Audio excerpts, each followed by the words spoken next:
नमस्कार दोस्तों, मैं नरपत सिंह। आज मैं आपके लिए लेके आया हूँ इंडियन ज्योग्राफी से थर्ड लेक्चर। दोस्तों, फर्स्ट दो लेक्चर के अंदर अपन ने पढ़ा था भारत की अक्षांशीय विस्तार तथा दक्षांतीय विस्तार के बारे में। सेकंड फिर अपन ने पढ़ा उसकी भारत की स्थलीय सीमा, तटवर्तीय सीमा और भारत की समुद्री जल सीमा के बारे में।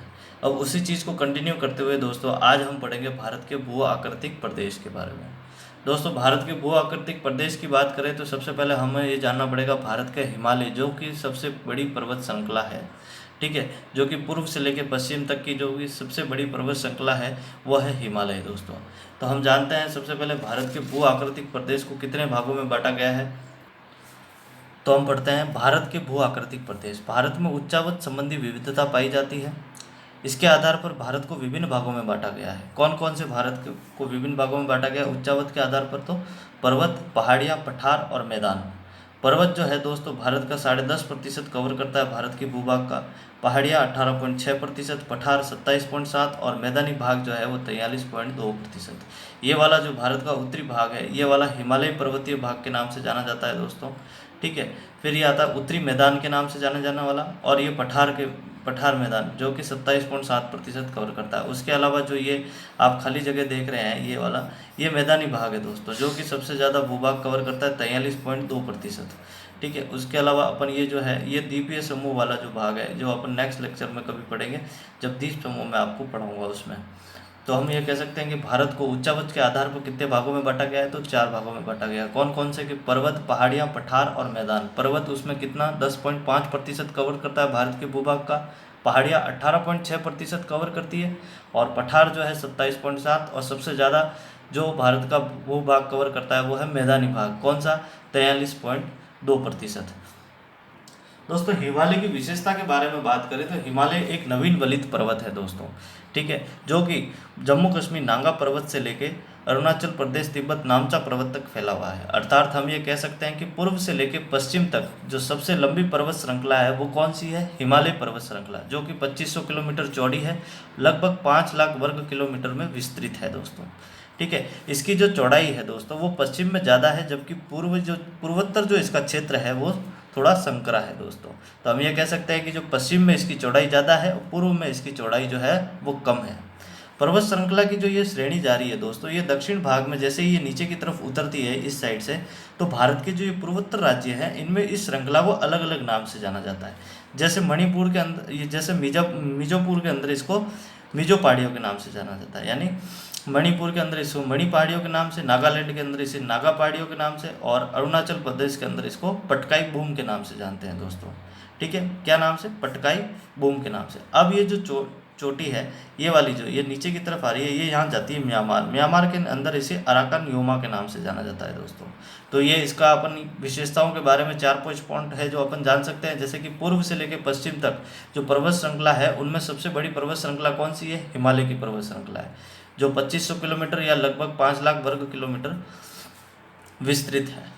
पश्चिम में जो इसका भाग है वो चौड़ा है, पूर्व में इसका भाग जो है वो संकरा है। ये नवीन वलित पर्वत है। इसका जो उत्पत्ति काल माना जाता है वो टर्शियन काल या यूरोपियन व इंडो ऑस्ट्रेलियन प्लेट के अभिसरण से हुआ है। दूसरे शब्दों में एक और मिलता है कि इसको क्या सेनोजोइक काल या महाकल्प के काल के अंदर भी इसकी उत्पत्ति मानी जाती है दोस्तों।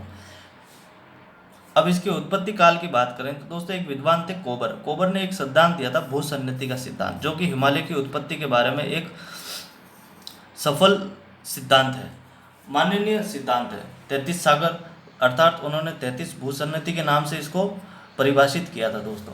जब भारत में हिमालय पर्वत नहीं था तो भारत का सबसे पहले जो नक्शा था तो वो कुछ इस टाइप का हुआ होगा दोस्तों, ये वाला इस टाइप से, ये यहाँ से लेके यहाँ तक, जिसका दक्षिणी भाग गोंडवाना लैंड के नाम से जाना जाता था और उत्तरी भाग जो है वो अंगारा लैंड के नाम से जाना जाता था। और ये जो बीच में आप देख रहे हैं ये 33 सागर, ये 33 सागर है दोस्तों।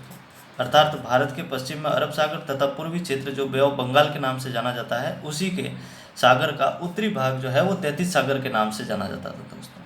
ठीक है, अब वो ये कहते थे, कोबर जी जो ये कहते हैं कि वे जो अंगारा लैंड और गोंडवाना लैंड के बीच में नदियों का बहाव हुआ करता था, यानी दोनों भूखंडों के पर नदियाँ बहती थी। अब लंबे समय तक ये नदियाँ कंटिन्यू बहती रही, जिससे क्या हुआ? अवसादों का निक्षेपण हुआ दोस्तों, जिससे 33 सागर में जो मलबा है उसका जमाव होता गया। मतलब नदियाँ बहेगी तो अपने साथ में बालू रेत भी लाएगी, काफ़ी सारे अपने मलबा लेके आएगी साथ में। तो ये जो क्रिया है ये कंटिन्यू क्रिया चलती रही दोस्तों।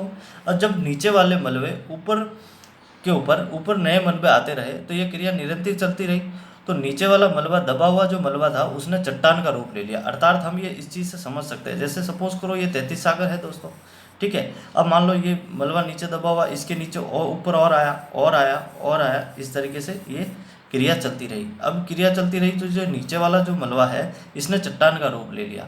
अर्थात इस अवतलन होने लगा। मतलब कि जब एक के बाद एक इस तरह की ये क्रिया चलती रही तो यहाँ पर दबाव पड़ा। अब यहाँ पर दबाव बढ़ने से क्या हुआ कि इसकी जो गहराई है वो और नीचे होती गई, इसकी और नीचे गहरा होता गया और इसकी जो चौड़ाई थी वो कम होकर इसकी लंबाई में परिवर्तित हो गया। अब लंबाई में परिवर्तित होने के कारण ये जो मोड है, मलबों का जो मोड है, ये इस तरीके से मोड होता गया।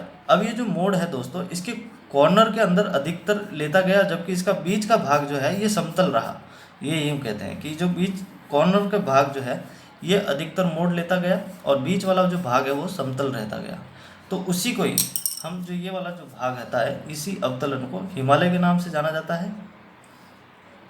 हिमालय, ये वाला जो भाग है, ये वाला भाग कहता है अपना वो क्या कहते हैं, तिब्बत से भी उत्तर की साइड में जो पर्वत है क्यूलून, और ये वाला जो बीच वाला पहाड़ है ये तिब्बत है। अर्थात मैं आपको बताऊं, जैसे ये देखिए आप, ये हिमालय आ गया, हिमालय के यहाँ पर तिब्बत। अब तिब्बत से भी ऊपर की जो पर्वत श्रृंखला है उसे कहते हैं क्यूलोन पर्वत श्रृंखला। ये आ गई तिब्बत वाली और ये वाली हिमालय पर्वत श्रृंखला। तो मतलब हिमालय और क्यूलोन ये दोनों कॉर्नर पर चला और जो बीच वाला भाग था ये समतल रहा, ठीक है ना। तो हम ये कह सकते हैं कि कोबर जो थे उन्होंने कहा कि अंगारा लैंड और गोंडवाना लैंड के बीच में नदियों का बहाव हुआ, जिससे क्या हुआ कि नदियां अपने साथ में अवसाद भी लाई और अवसादों का निक्षेपण यानी अवतलन हुआ। और अवतलन जो एक जगह इकट्ठा होता गया, पुराने अवसादों के ऊपर नए अवसाद इकट्ठे होते गए, तो पुराने अवसादों ने एक चट्टान का रूप लिया और वही चट्टान नीचे संकरी होती गई और ये घुमावदार मोड़ लेते गए। और ये जो घुमावदार मोड़ है ये इसके पश्चिमी और पूर्वी क्षेत्र पे ज़्यादा इन्होंने प्रभाव दिखाया, जबकि बीच वाला जो भाग था वो समतल रहा, जिससे इसका जो पश्चिमी वाला भाग जो है ये वाला जो भाग ये हिमालय के नाम से जाना गया। बीच वाला भाग जो है वो तिब्बती पठार के नाम से जाना गया और तिब्बत से भी ऊपर जो उत्तरी क्षेत्र है तिब्बत का वो क्यूलोन पर्वत के नाम से जाना गया। तो अपन को कोबर के भूसन्निधि सिद्धांत का समझ में आया दोस्तों। अब अपन पढ़ते हैं एक और जो प्लेट वाला है कि भाई प्लेट से हिमालय की उत्पत्ति कैसे हुई। हैरियस का प्लेट टेक्टोनिक सिद्धांत। मतलब हैरियस ये कहते हैं कि पृथ्वी की जो ये गोल पृथ्वी है दोस्तों, ये गोल पृथ्वी, अब इसकी 200 किलोमीटर अगर गहराई में अगर अपन जाएं, ये कहते हैं कि लगभग इसकी 200 किलोमीटर गहराई के अंदर आप जाओगे तो एक दृढ़ भूखंड आपको मिलेगा, दृढ़ भूखंड, ठीक है। अब इसी दृढ़ भूखंड को इन्होंने 6 भागों में बांटा गया है। दृढ़ भूखंड कौन कौन सा है? एक तो इंडियन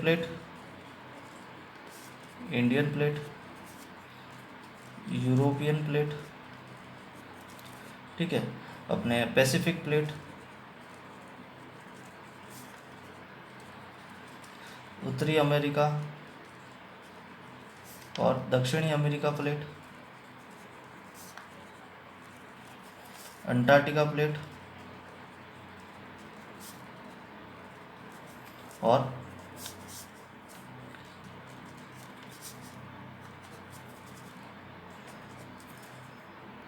लास्ट है अफ्रीकन प्लेट।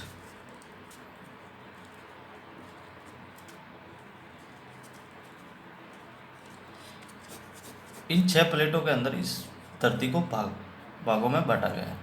अब साहब ये यूँ कहते हैं कि जैसे ये भारत का नक्शा है, आप मानोगे ये ऊपर वाला जो भाग है ये 33 सागर, ठीक है। अब ये वाला जो पार्ट है ये इंडियन प्लेट, जैसा कि मैंने आपको शुरुआत में बताया था कि इंडियन प्लेट व इंडो ऑस्ट्रेलियन प्लेट के अभिसरण से इसका भी निर्माण माना जाता है। तो ये इंडियन प्लेट और ये यूरेशियन या इंडो ऑस्ट्रेलियन प्लेट, ठीक है। अब मानो कि ये सारी जो प्लेटें हैं अगर एक दूसरे से अलग होगी तो कहीं ना कहीं जाकर जुड़ेगी भी सही, या फिर कहीं ना कहीं जाके उसके नीचे घुसने की कोशिश करेगी। तो इंडियन प्लेट जो है और यूरेशियन प्लेट है जब टकरा के एक आपस में आई, तो यहाँ का जो 33 सागर का मलबा था, अवसाद था, उसने अवतलन की क्रिया शुरू करी। मतलब वो दबने की कोशिश क्रिया हुई और वही अवतलन की क्रिया बाद में एक हिमालय का रूप लिया। ठीक है ना, हिमालय का रूप उसने लिया। तो हम ये समझ सकते हैं, एक तो कोबर का सिद्धांत जिसने 33 सागर को भूसन्नति का नाम दिया, अरब सागर व बे ऑफ बंगाल, मतलब अरब सागर और बे ऑफ बंगाल का जो उत्तरी भाग था वो 33 सागर के नाम से जाना जाता था। अब वहाँ पर क्या था कि नदियाँ बहती थी। ठीक है, नदियाँ बहती थी तो नदियाँ अपने साथ में अवसाद लाई, अवसादों का अवतलन हुआ और वो अवतलन जो था वो इस तरीके से इकट्ठा होता गया।